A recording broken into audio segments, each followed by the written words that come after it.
manusia ada dua penyakit. Ada penyakit fisik, ada penyakit hati.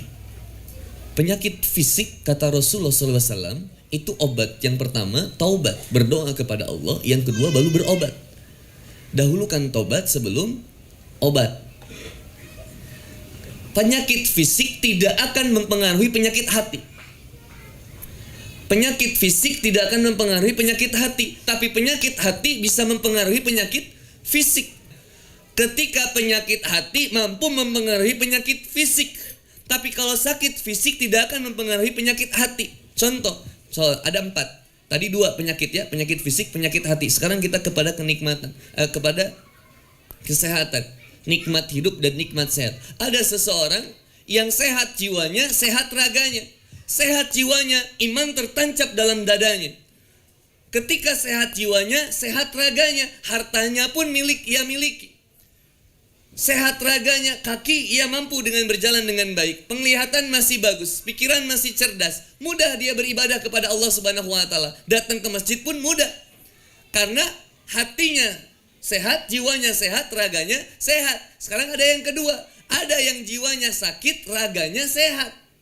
Kalau jiwanya sakit, iman tak tertancap dalam dirinya, Al-Quran enggan ia dengarkan, tausiah enggan ia datangi, tak berubah hatinya, tapi raganya sehat, harta ia punya, mobil ia punya, motor dia punya, waktu dia punya, sehat dia punya, tapi tidak pernah mampu menghantarkan dirinya ke majelis ilmu, tidak pernah bisa menghantarkan dirinya untuk sholat 5 rakaat, 5 waktu, tidak pernah bisa menghantarkan dirinya untuk membaca Quran. Kenapa? Karena jiwanya sakit.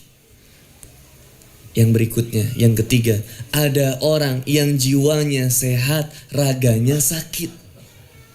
Ada orang yang jiwanya sehat, raganya sakit. Meskipun raganya sakit, tapi karena jiwanya sehat, hidup iman di dalam jiwanya, hidup keimanan, ketakwaan dalam dirinya. Meskipun ia tidak memiliki kaki, tapi ia bisa berangkat ke masjid.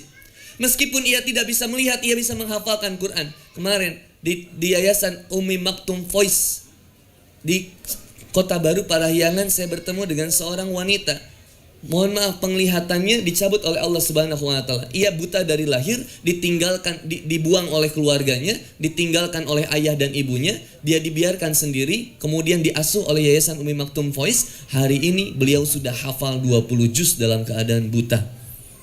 Kita bisa melihat Qurannya bagus-bagus, ada yang warna pink, ada yang bunga-bunga, kembang, tapi sulit menghafalkan Quran. Apa yang berbeda? Hati-hati, jiwa kita yang bermasalah akhirnya menghantarkan kepada fisik yang bermasalah. Penyakit hati dalam Quran surat Al-Baqarah ayat 10 disebutkan penyakit dengan namanya marad. Maka ketika ada marad disebut kemudian penyakit orang ini disebut orang yang munafik. Maka engkau lihat casingnya begitu seperti orang yang taat, tapi hatinya jauh dari Allah Subhanahu wa taala. Casingnya seperti ulama, tapi menghantarkan engkau kepada neraka.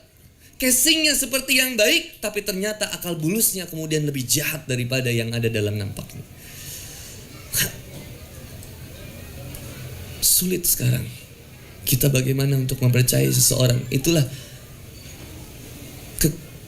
orang baik dan benar itu kadang selalu ditipu oleh orang atau selalu dikhianati oleh seseorang karena kadang ia menganggap semua manusia baik.